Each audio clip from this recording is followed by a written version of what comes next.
Di video sebelumnya, Jin Muwon pergi ke Nanzhou. Sesampainya di Nanzhou, Jin Muwon masuk ke perusahaan dagang naga putih.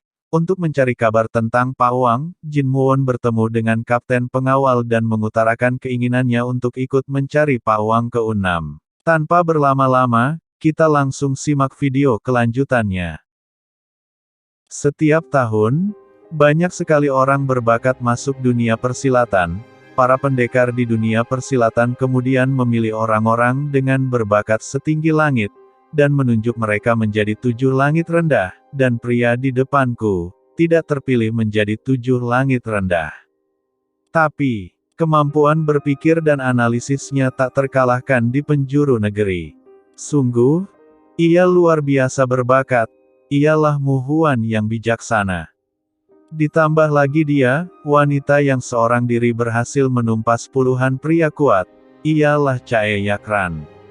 Ada sebuah sekte yang terdiri dari 12 tentara bayaran pengembara, mereka akan melakukan apapun tanpa peduli kesulitannya, mereka disebut Brigadir Besi, dan 2 orang ini adalah wakil ketuanya. Mereka benar-benar memiliki aura yang dahsyat. Sungguh dahsyat, ucap kapten pengawal dalam hatinya, ketika ia masuk ke ruangan Nyonya Noh, sambil matanya fokus kepada sesuatu. Mereka berdua sedang menandatangani kontrak dengan Nyonya Noh, terkait pencarian tuan ketiga yang hilang di U6. Nyonya Noh menggantungkan harapan pada anggota Brigadir Besi. Di sisi lain, setelah menerima kontrak perjanjian dengan perusahaan dagang naga putih, mereka akan berangkat ke U6 besok subuh. Dengan perjanjian kontrak ini, Nyonya Noh sangat berterima kasih kepada mereka berdua. Sementara itu, Mu Huan dengan sangat pedenya berkata, Anda bisa berterima kasih setelah Tuan Yun terselamatkan.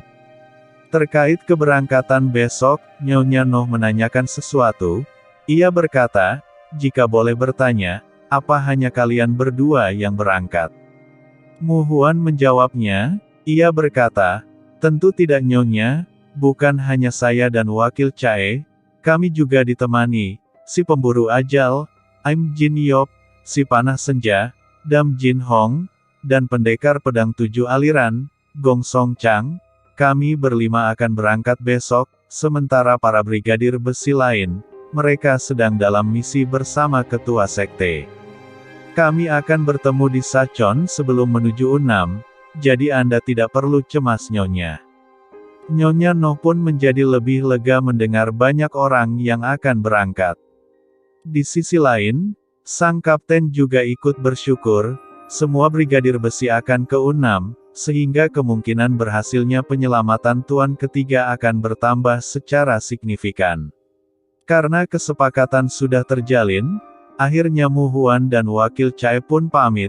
Ia berkata kepada Nyonya Noh, kami akan berkemas. Sampai jumpa besok. Mereka pun pergi keluar. Kemudian di dalam ruangan sang kapten berkata kepada Nyonya Noh, bahwa keponakan pengawal Wang datang. Ia memohon agar diizinkan ikut ke U6, dan Nyonya Noh pun mengizinkannya. Melihat ibunya keringatan, Humyung menyuruh ibunya untuk segera istirahat di kamar.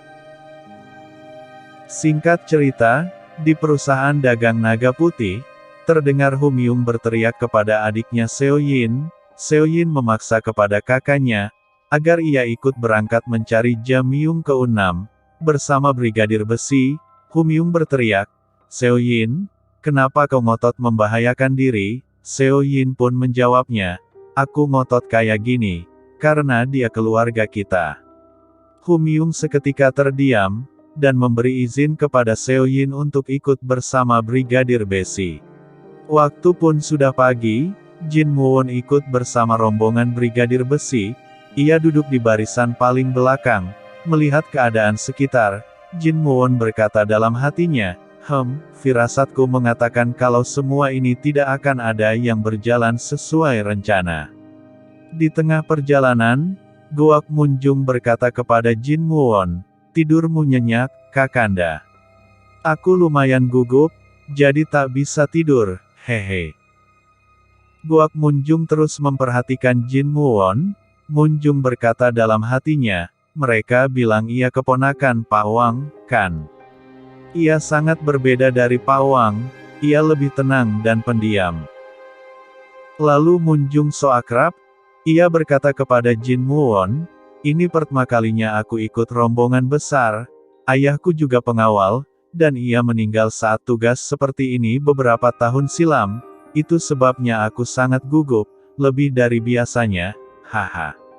Pawang bilang aku akan jadi pertama yang mati kalau ada yang tidak beres, jadi ia mengajariku beberapa teknik secara privat.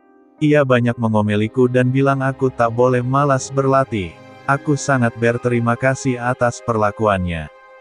Jin Muon pun merespon so akrabnya Munjung, Pawang begitu, teknik apa yang Pawang ajarkan padamu? Tanya Jin Muon.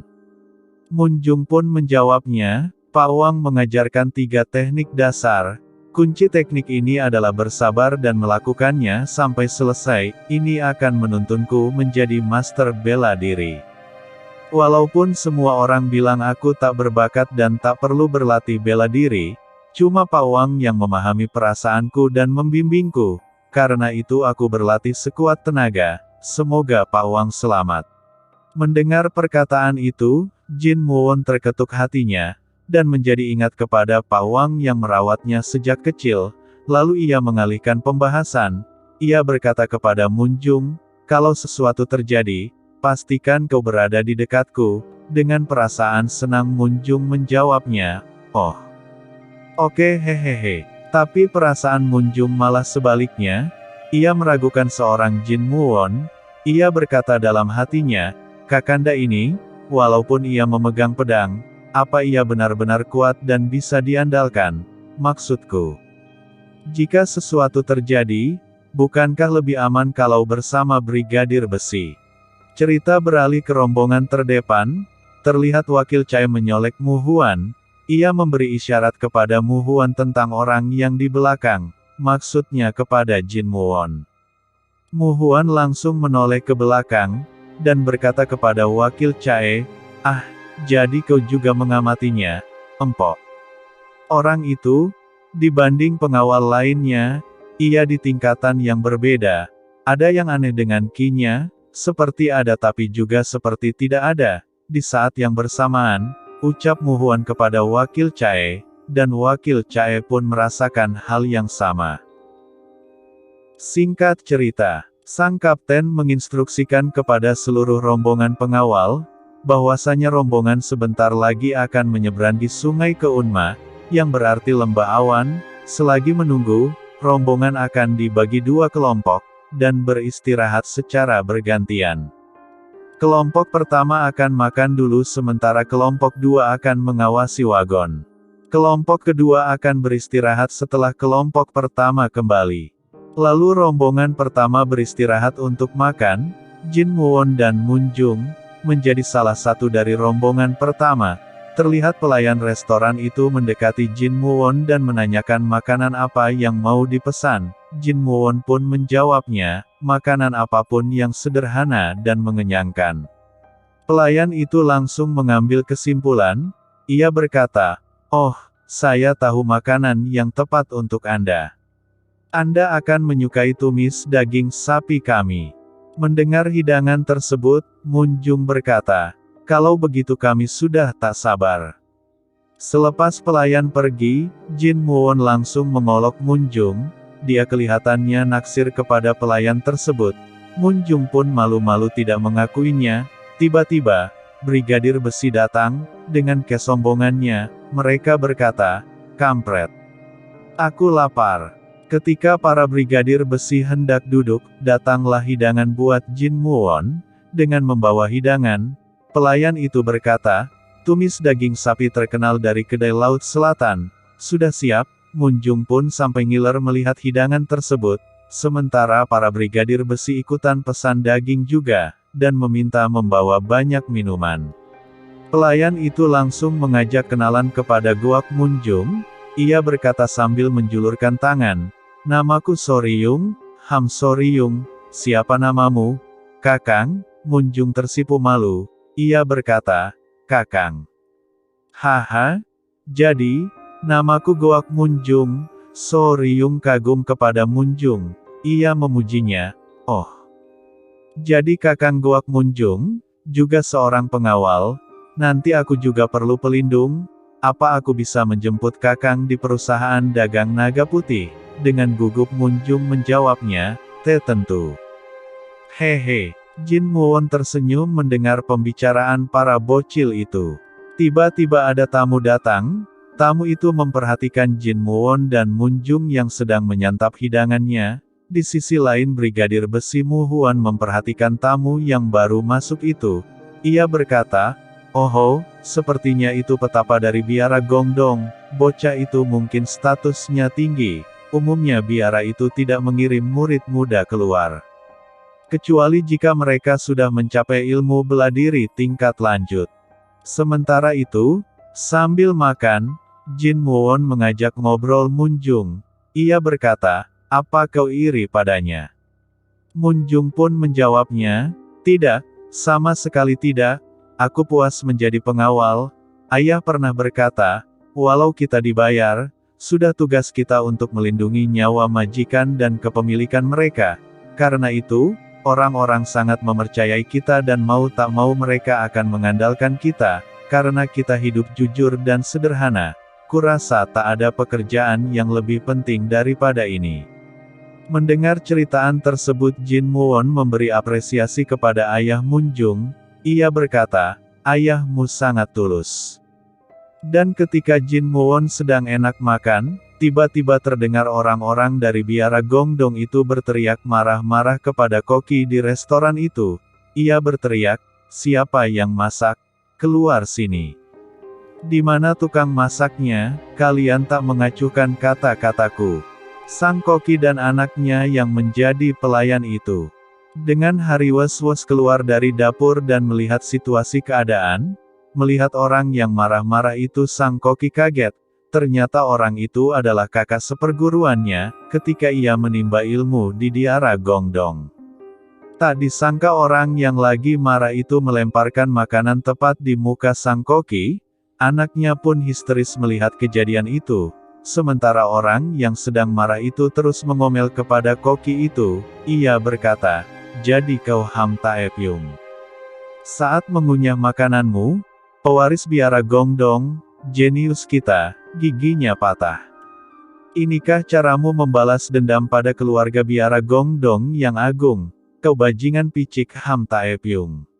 Sementara itu di meja tempat orang biara Gongdong, Seolgong meringis kesakitan karena giginya patah, dan ia meminta pertanggungjawaban kepada sang koki.